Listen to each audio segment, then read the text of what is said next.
Welcome back to my channel. This video I'm going to be doing something really different, and the focus of this one is the actual sky. So I wanted to, instead of going for the blue sky, sort of clouds, that sort of thing, I wanted to use this Payne's grey and just go in with this really sort of dark atmospheric sky. So to start this one, I just using my 1-inch Hake brush, just going over the paper and covering not all the parts of the sky that I want, leaving some of the paper dry. And then you can see just going in with the Payne's grey and letting the pigment and water sort of help the colour to travel over the paper. And just to get that nice effect, you can see the sort of things that are happening on the paper. And I will just give it a little spray with my spritzer bottle. These are really good handy tools if you've not got one. You can pick these up at any sort of cosmetic shops. I think I got this one from Boots here in the UK, and it was something like 50p. So a really good handy tool. It does help keep your watercolor wet if you want to keep working on it wet and wet. And you can sort of see the effects that are now happening on the paper. And it does help if you have your paper at a slight angle. This being about a 40-degree angle. It's easier to film, and also one of the hinges on my box easel has broke. So I have to keep one of the sides really tight so it doesn't keep falling down. And so that's why I have it at this angle as well. But it does help. It does help to have an angle. Just wanted to go in with a little bit more darker tones. Now, I'm not after anything perfect, but you will see I'm going to start working on this sky, just taking out little bits here and there with a clean, damp brush, just squeezing out the pigment and water, and then going in again, mopping up some of those areas, just softening a few edges. I don't want any hard edges. Just going in, and it creates this nice wispy sort of clouds. Sorry, my voice is still a little bit broken from being ill a few weeks ago. I did think I was okay, but obviously trying to make this video and do the audio, it's sort of happening again. So just bear with me. So you can see the nice area that I've left unpainted, the really bright, and the way it contrasts against the darks. So that's the thing I wanted to do. This painting is more about the sky, and so I wanted to create this dramatic, really nice atmospheric sky.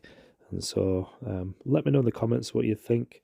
Is this the way you paint your skies? Have you tried this sort of way?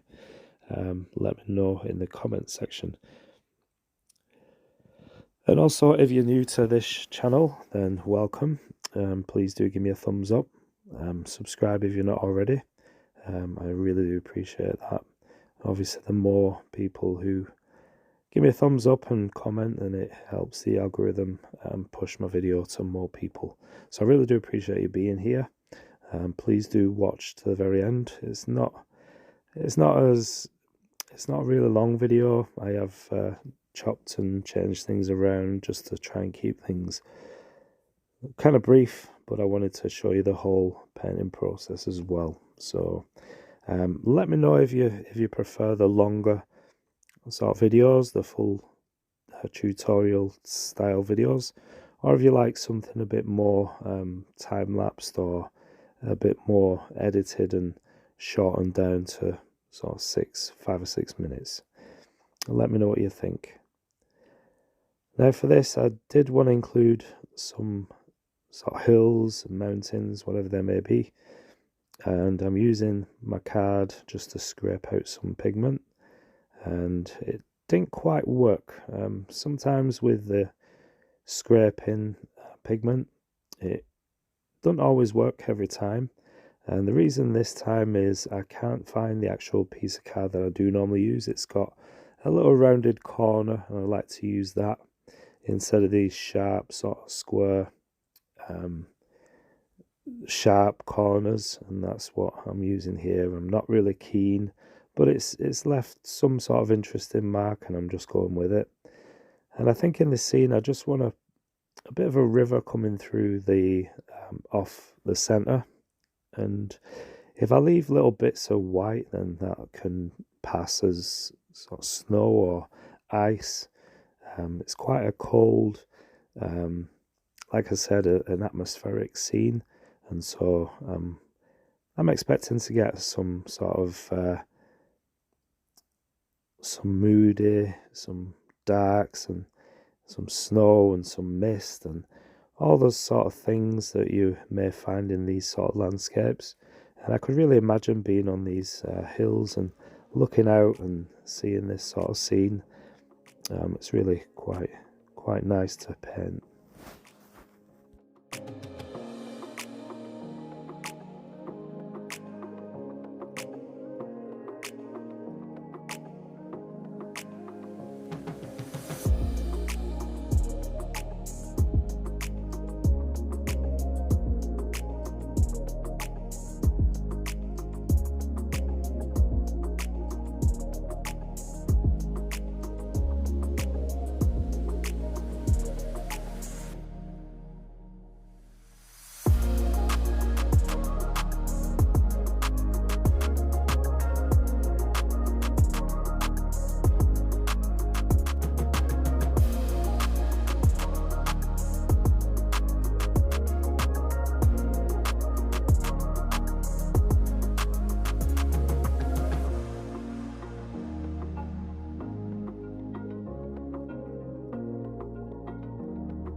Again, with the credit card, just want to scrape in a few rocks in the foreground.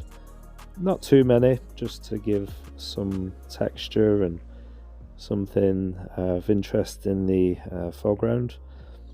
And you can see I've started to introduce a few more colours.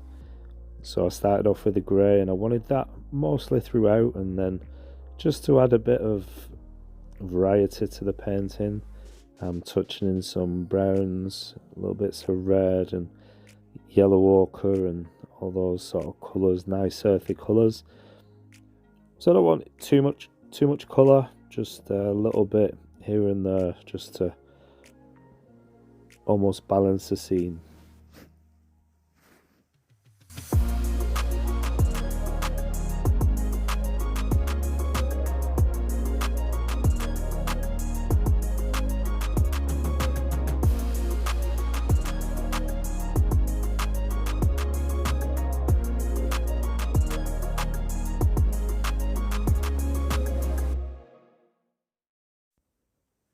I really do like painting these scenes. They're from imagination, and I know a few years ago, I've said it before, a few years ago I couldn't paint anything from imagination. It was always something that I'd have to do using a reference, a photograph, or something that I could physically see. But I've really sort of become used to painting things, just, I guess, some things from memory, for some things from imagination. I think we've all seen those rugged landscapes and rocks and hills and sky, clouds, all those sort of things. So I just go ahead and just add the paint and just see what happens, and I'm really quite surprised how things turn out sometimes. Like I said, I really couldn't do this a few years ago, and it just goes to show the more you practice, the more things become quite easy, uh, more achievable. Now, I'm using this card I'm not a fan of, but there is a little split in the card, and you may have noticed that I got two lines. So there's two rocks, and that's quite interesting. That's quite a nice effect. So I'm quite happy with those. And I'm just dabbing in little bits of detail now with a smaller brush for the riverbank in the sides of the hill, and just adding bits of texture, a little bit more darks. And then I like to go over where the rocks are. I like to go over the underside, so it gives more of an impression of sort of shadows, and it really helps the highlight of the rock so that they do resemble rocks. So I really do like that technique, scraping rocks. And now with this mop brush, I've scruffed it up a little bit. You can see the brush, the bristles, that they're all sort of splayed out, and that's what perfect for what I want. I want to make this tree canopy, so I'm just dabbing little bits of paint, and these are the same colours that I've already used. I'm not mixing anything different. I want this quite dark. It's quite a dark scene, quite it's not a happy scene, or I don't know. Maybe we've had a really busy weekend, and this painting nearly never happened. I started this on Sunday morning, so it nearly never happened. So maybe that's affected the way I've painted. I'm not sure. Maybe it's had that effect, but I'm kind of enjoying it. I do like these sort of moody scenes, these atmospheric and dark scenes as well. It doesn't always have to be pretty sort of blue skies and summer sun and all these sort of things. It is quite nice to paint these dramatic, dreary sort of landscapes as well. Again, let me know what you think in the comments section, and please do give me a thumbs up if you like this video so far.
And I don't want to fiddle around too much with this painting, but it is pretty much done.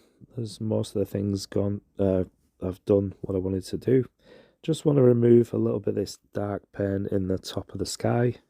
Some of it's dry, so I'm not going to bother too much, but we're using a tissue, just taking some out. And then I just wanted to add a little bits of dark and some texture to this tree. And now I'm just adding some lines and just a few details here and there to the mountains or hills. But that's pretty much it. I hope you like this one. I've really enjoyed painting this one. It's been a little bit different than this one. I think because I've had a really busy weekend, it was just something just off the top of my head, and this is sort of what came out. So that's it. Don't forget to let me know what you prefer to see, either long sort of full demo tutorial, or if you'd like more of the time-lapse sort of shorter videos. Be interesting to know what you think. Do leave a comment, let me know.